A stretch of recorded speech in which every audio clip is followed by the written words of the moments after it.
My name's Denise Burgin. I'm here because my daughter died of cervical cancer last year, March 2007.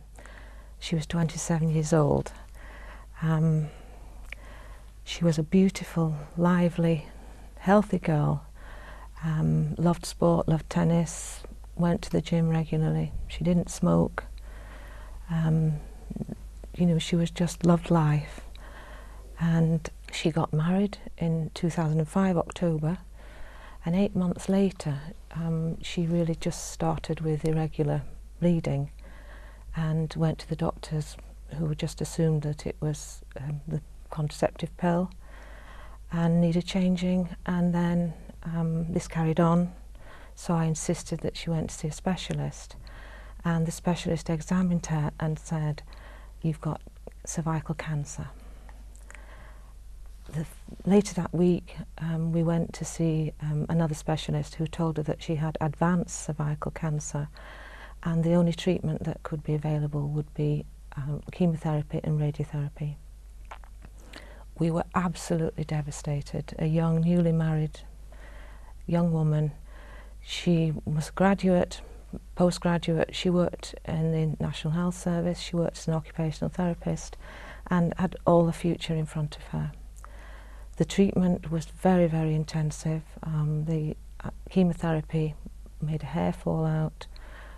She was very sick. And the radiotherapy was very, very intrusive. She had radium into her vagina, and you know, that really made her feel ill. From the day she was diagnosed, she never ever worked again. And she died 9 months from her diagnosis to her death. 9 months it was.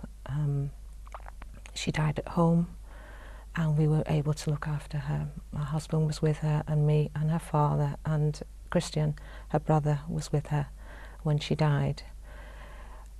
Really what I want to say is that Shelley did participate in the cervical screening programme, but unfortunately her cancer wasn't detected. If only we could raise people's awareness that the majority of cervical cancers are caused through the human papilloma virus, and there is now immunisation to help to protect people from cervical cancer. We know it's probably not going to treat all cervical cancers, but I do feel that, you know, they are saying that 70% of cervical cancers could be treated if people would come forward and have the immunisation. I realise, you know, people probably don't want to think about their young daughters going ahead and having yet another immunisation on top of all the vaccinations, immunisations that they've had in childhood.